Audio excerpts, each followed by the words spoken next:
हाँ, अब parotid gland का सेकंड लेक्चर है जिसमें हम आपको अभी रिलेशन पढ़ाने वाले हैं।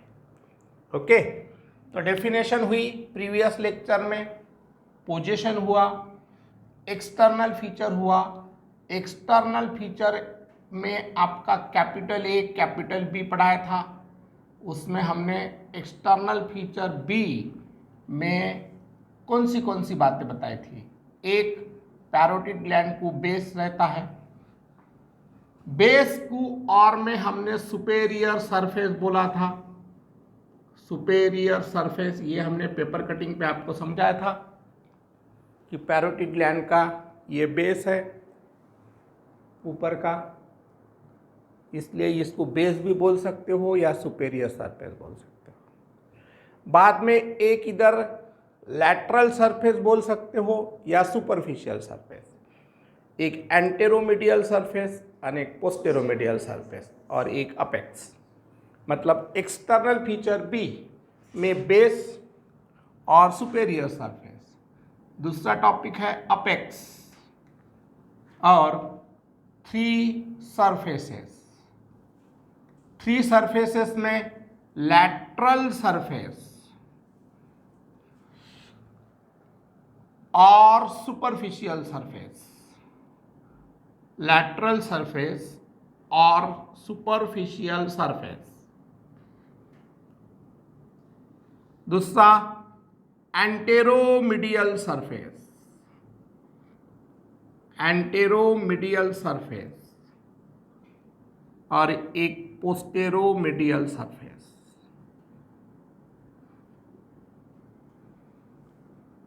और तीन बॉर्डर हमने प्रीवियस लेक्चर में बताई थी आपको कि एक एंटेरियर बॉर्डर है, it separates the lateral surface from anteromedial surface.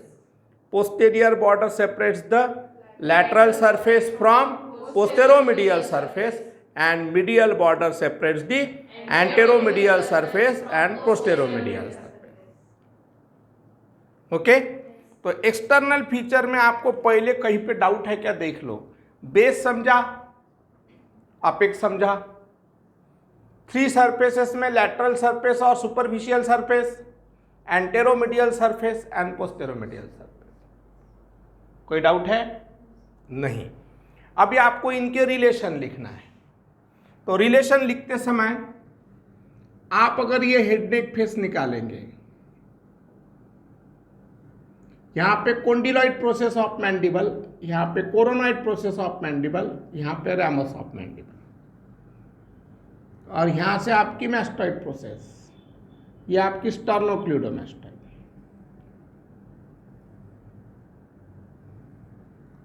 और यहाँ पे आपका मसल ऑफ मैस्टिकेशन में मैसेटर मसल के तीन हेड रहते, वो तीनों भी हेड का इंसर्शन है।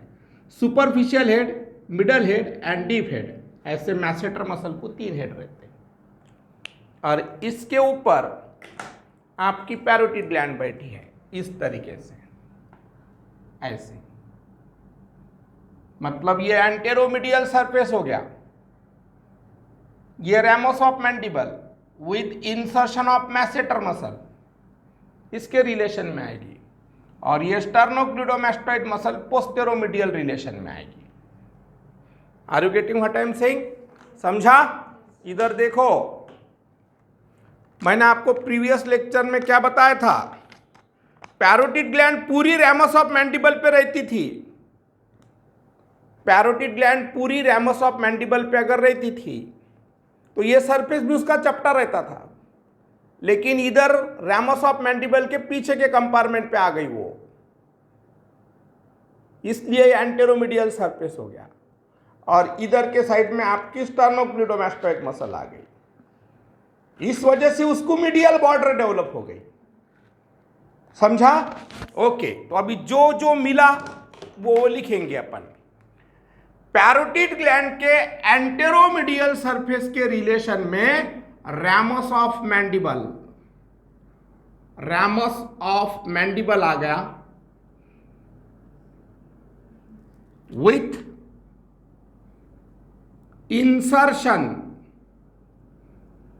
Of three heads of masseter muscle आ गई। ओके, पोस्टेरोमीडियल सरफेस के साथ आपकी स्टर्नोक्लूडोमैस्टॉइड मसल आ गई। स्टर्नोक्लूडोमैस्टॉइड जो आया इतना तो लिख डालो पहले।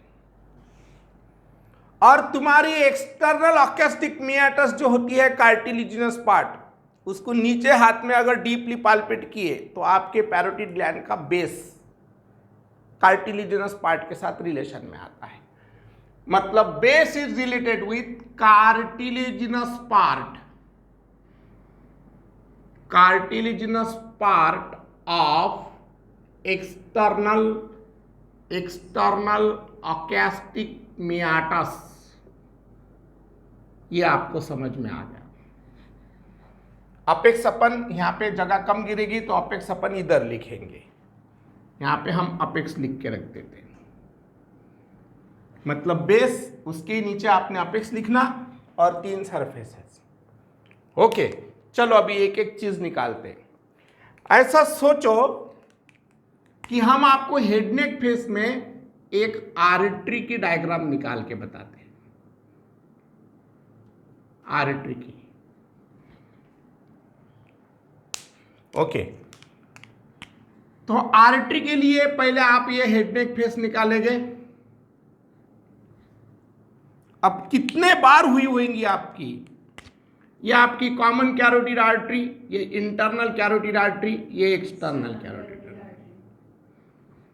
एक्सटर्नल कैरोटिड आर्टरी के एंटीरियर कंपार्टमेंट में से सुप्राथायरॉयड आर्टरी, फिर लिंगुअल आर्टरी, बाद में फेशियल आर्टरी, और इधर गए आप तो असेंडिंग फेरिंजियल आर्टरी। और ये एक्सटर्नल कैरोटिड आर्टरी जब आपकी ऐसी जाएगी तो एक पोस्टेरियर ऑरिकुलर आर्टरी, एक ऑक्सीपिटल आर्टरी, एक सुपरफिशियल टेम्पोरल आर्टरी और एक मैक्सिलरी आर्टरी।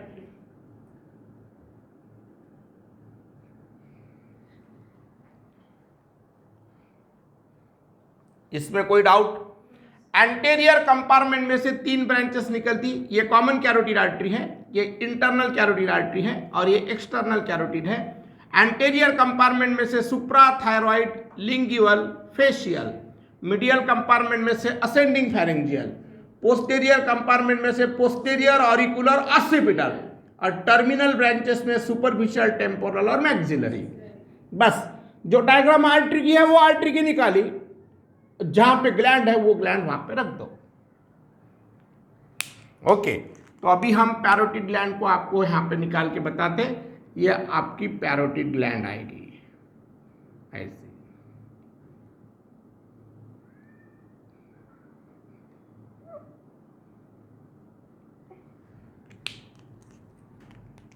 ये आपकी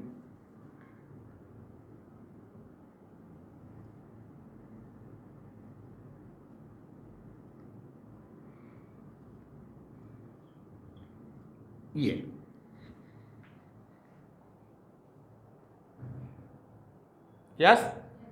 यस और नो? ओके, मतलब ये आर्टरी निकाली। यहां पे अपन एक काम करेंगे, एक पैरोटिड ग्लैंड निकाल के रख देंगे। ये पैरोटिड ग्लैंड का बेस, ये पैरोटिड ग्लैंड का अपेक्स। यहां से उधर से आपको बेस दिख रहा है, ये मीडियल बॉर्डर दिख रही। तो अंदर से एक anteromedial surface, posteromedial surface and lateral surface. समझा कि नहीं? ओके, तो ये आपकी एक्सटर्नल कैरोटिड आर्टरी आ रही और external carotid artery parotid gland में एंटर कर रही अंदर से। ये पैरोटिड ग्लैंड के अंदर एंटर हो गई।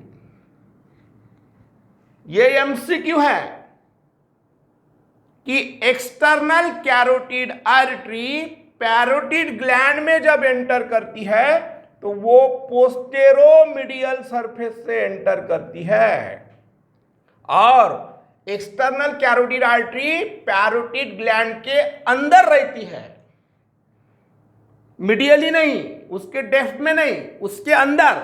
और अंदर ही वो 2 ब्रांच देती है। वहां से एक सुपरफिशियल टेम्पोरल आर्टरी ऊपर से निकलती है और एक मैक्सिलरी आर्टरी निकलती है, मतलब एंटेरोमीडियल सरफेस से मैक्सिलरी आर्टरी निकलेगी और बेस या सुपेरियर सरफेस से सुपरफिशियल टेम्पोरल आर्टरी निकलेगी।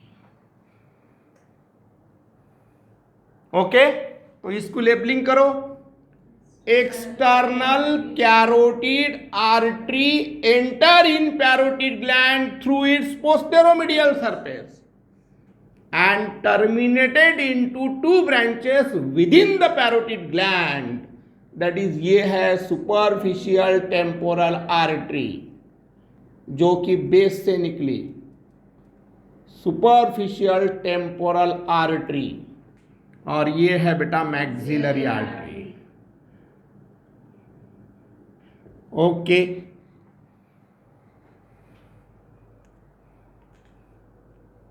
अब जैसी आर्टरी की डायग्राम निकाले वैसी अपन एक वेन के लिए डायग्राम निकालेंगे। ये वेन,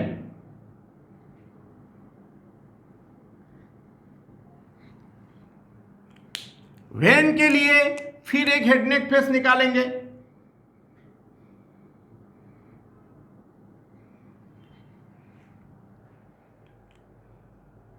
ओके, फिर वेनस ड्रेनेज ऑफ फेस में मैंने पढ़ाया था supraorbital vein and supratrochlear vein unite to form angular vein which continue as a superficial temporal vein and maxillary vein unite to form retromandibular vein.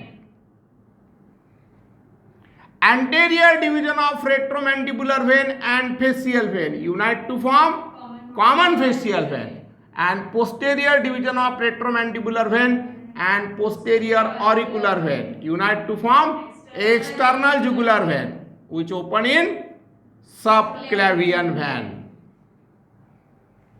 किसको doubt? Okay, बस जो है वो निकाला। अभी अपन अपनी पैरोटिड ग्लैंड निकाल डालते हैं। तो पैरोटिड ग्लैंड का यहाँ पे आपका बेस आएगा और यहाँ पे पैरोटिड ग्लैंड का अपेक्स आएगा।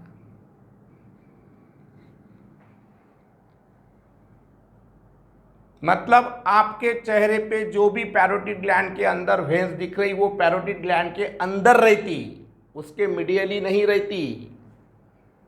इसलिए जो जमा हुआ वो इसमें लिखेंगे। इसमें आपको ये जो आ रही ये सुपरफिशियल टेम्पोरल वेन आ रही, देखिए, यस, ये superficial temporal when, superficial temporal when.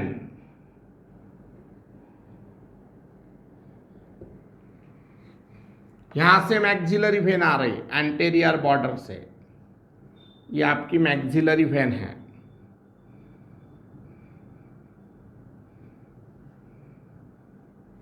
ये anterior division of retromandibular vein है, ये posterior division of retromandibular when.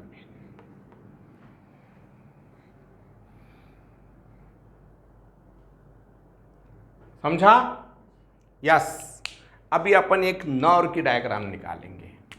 Nerve के लिए तो नर्व अपन ब्लैक कलर से बताएंगे।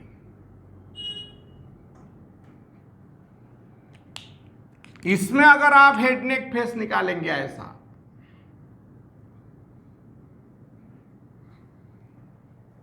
तो आपको मैंने फेस में फेशियल नर्व पढ़ाई थी, याद है आपको? बेल्स पाल्सी पढ़ाया था, फेशियल नर्व पढ़ाई थी। उसकी 5 ब्रांचेस रहती, temporal, zygomatic, buccal, mandibular and cervical. इसके प्रीवियस लेक्चर में भी मैंने रिवीजन करके लिया था आपसे। तो फिर आपकी फेशियल नर्व यहाँ पे मैं बता देता, ये आपकी facial nerve, 7th cranial nerve. इसमें आपकी temporal, zygomatic, buccal, mandibular and cervical. ये टेम्पोरल नर्व, ये जाइगोमैटिक नर्व, ये बक्कल नर्व, ये मैंडिबुलर नर्व और एक सर्वाइकल।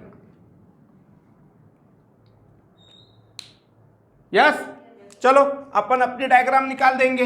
ये पैरोटिड ग्लैंड का बेस है और ये पैरोटिड ग्लैंड का अपेक्स है। ये पैरोटिड ग्लैंड के अंदर ही रहती है। तीनों भी structure artery, when and nerve parotid gland के अंदर रहते हैं। देखो, ये टेम्पोरल नर्व, ये निकली, ये जाइगोमेटिक नर्व, ये बक्कल नर्व, ये मैंडिबुलर नर्व, और ये cervical branch of facial nerve. Cervical branch of facial nerve. कितना सही। तो ये 3 डायग्राम 3 पर्सन की निकाली, यस और नो? कितने पर्सन की डायग्राम निकाली? ये 3 डायग्राम कितने पर्सन की है? एक ही पर्सन की है। अपन ने उसको सेपरेट किया, और तीनों भी डायग्राम में मतलब एक ही पर्सन के आर्टरी, वेन और नर्व अलग अलग किए और एक पैरोटिड ग्लैंड यहां पे जमा की। बस अब जो दिखा वो रिलेशन में लिखना है। चलो आगे, चलो देखो, अभी लैटरल सरफेस तो इसमें आएगा ही नहीं, क्योंकि मेरी पैरोटिड ग्लैंड का लैटरल सरफेस अगर आपको देखना है तो पहले जाइगोमेटिक आर्च से ब्लेड मार के पहले स्किन, बाद में सुपरफिशियल फेशिया और बाद में पैरोटिड लैमिना, ये 3 स्ट्रक्चर देखना पड़ेगा, फिर मेरी पैरोटिड ग्लैंड आपको दिखेगी। इसका मतलब lateral surface is related with skin, blue colour से लिखेंगे, skin, superficial fascia, superficial fascia and parotid capsule और पैरोटिड लैमिना, जो डीप फेसिया ऑफ नेक का एक्सटेंशन हुआ हुआ पार्ट है। अब एंटेरोमीडियल सरफेस अगर आप देखेंगे तो एंटेरोमीडियल सरफेस से मैक्सिलरी आर्टरी है, मैक्सिलरी वेन भी है, बाद में ये टेम्पोरल नर्व ये है, ये जाइगोमेटिक नर्व है, ये टेम्पोरल नर्व, ये जाइगोमेटिक, तो ये बक्कल नर्व, ये मैंडिबुलर नर्व। एंटेरोमीडियल सरफेस से आपकी buccal nerve and mandibular nerve है, buccal nerve and mandibular nerve. Posteromedial surface से external carotid artery parotid gland में एंटर करती है। यह सबसे इंपॉर्टेंट एमसीक्यू है। External carotid artery enter in parotid gland through its posteromedial surface. अब anteromedial surface के साथ एक मैक्सिलरी आर्टरी भी है, वो भी आपको इसमें लिखना है, मैक्सिलरी आर्टरी, और मैक्सिलरी वेन भी लिखना है आपको, ये वाली मैक्सिलरी वेन।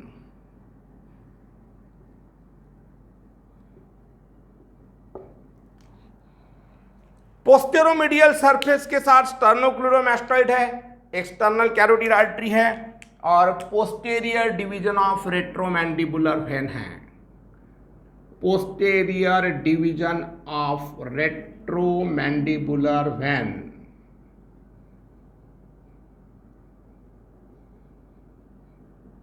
यस, और लास्ट टॉपिक है आपका अपेक्स। ये दिख रही, apex is related with cervical branch of, हाँ, cervical branch of facial nerve. It is present in the digastric triangle. मालूम है आपको, ये डायगैस्ट्रिक ट्रायंगल में ओवरलैप हुआ हुआ पार्ट है।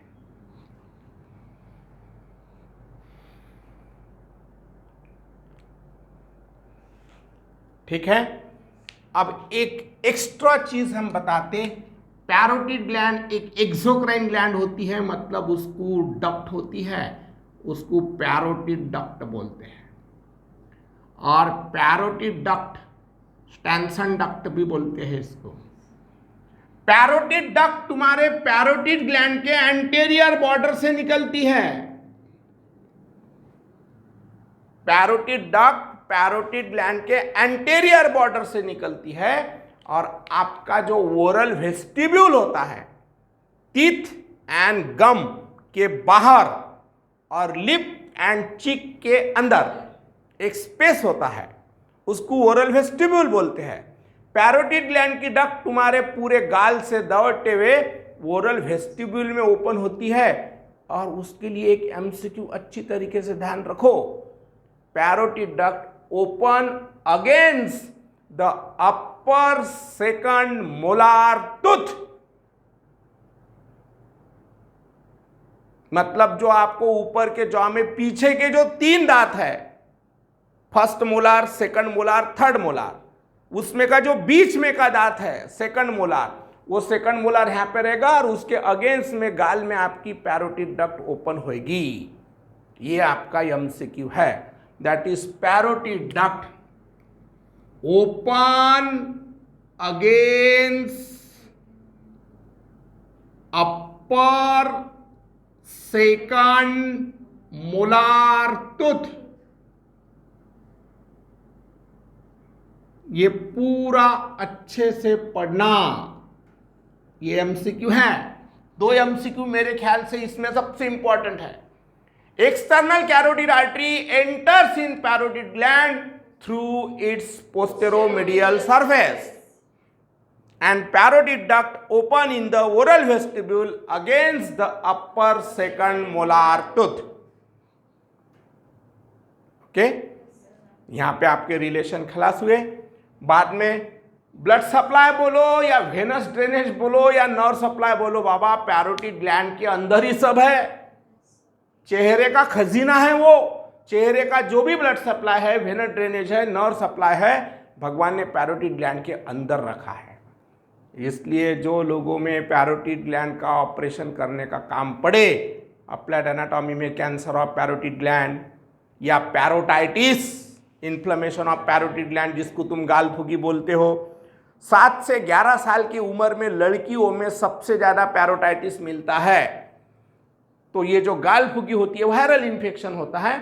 ये जो पैरोटाइटिस होता है इसमें आपकी पैरोटिड ग्लैंड पे इन्फ्लेमेशन के वजह से जब स्वेलिंग आती है, जब भी पैरोटिड ग्लैंड स्वेलिंग में जाती है तो आपका डीप फेसिया ऊपर से उसको दबाता है, पैरोटिड लैमिना ऊपर से टेंस में फिट बैठा रहता है और अंदर से पैरोटिड ग्लैंड स्वेलिंग हो रही, इसलिए पेशेंट को बहुत तकलीफ रहती।